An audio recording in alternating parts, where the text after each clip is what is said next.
Hi, I'm Russ Faulk, Chief Product Designer and Grillmaster for Kalamazoo Outdoor Gourmet, and I'd like to welcome you to our outdoor kitchen at our production facility in Michigan.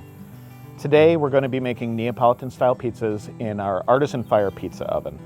We're going to start by putting down a good layer of semolina flour. Those are kind of the ball bearings that our dough is going to ride on as we transfer it into the oven. And we have a fresh batch of our Artisan Fire Pizza dough. When making Neapolitan-style pizzas, I think it's very important to stretch the dough by hand because one of the most important characteristics of a Neapolitan-style pizza is that initial pop you get when this dough hits that hot pizza oven deck. The air inside is going to puff up almost instantly. And if we were to use a rolling pin or bruise it with our hands, that's not going to happen as easily, and you're going to have a tough spot in the pizza. So we like to work very gently and very patiently as we form up our dough. Last little stretch. Another thing that's very important with Neapolitan-style pizza is not to overload it with toppings. So we're going to just use 2 ounces of sauce, and using a 2-ounce ladle makes that easy to remember. Do a thin coating. You should still see the dough through the sauce. Next, we're going to throw on some fresh spinach, a little fresh mozzarella. We've also got some beautiful black olives, a little sprinkling of those.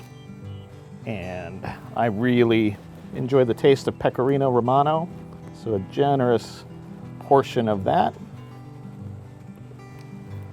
And a final little drizzle of olive oil. And then I'm going to show you a nice trick here. Put a little row of semolina again, and we take a nice perforated pizza peel, which makes it very easy to slide that pizza, and we're going to go through the row of semolina right under our pie, tap tap to get the extra semolina out through those perforations, and right into the oven. The Artisan Fire Pizza Oven is a gas-fired design for convenience, and it heats up in just 20 minutes, so you don't have to be on vacation to make homemade pizzas. The big open flame at the back provides the primary cooking heat, and it heats the stone that lines the ceiling. That stone radiates down to brown your toppings.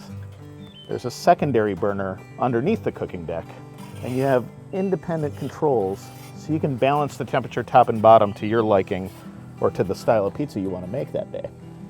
We see the dough is already puffing up beautifully. Gonna give it a little rotate. It's always nice to take a peek under the bottom to see how the bottom's browning. Make sure you're not going too fast one way or the other. And if you are, you can adjust that bottom burner and the oven will respond very quickly. Today we're running with the back burner or the primary burner on high, and we've got the lower burner underneath the cooking deck on low. And that's doing us just right. We're making these pizzas in about 2 minutes and 20 seconds today.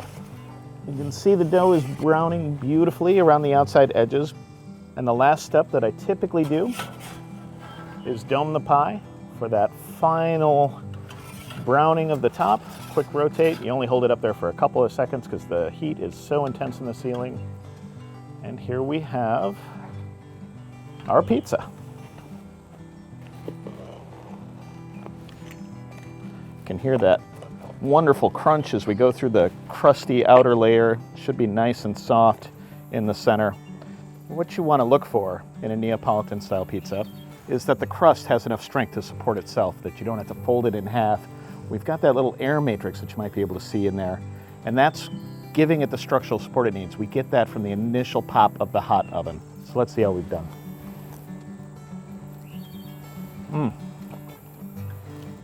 Crunchy on the outside, chewy on the inside, just like you want the crust to be. Gooey cheese, briny olives. This is delicious.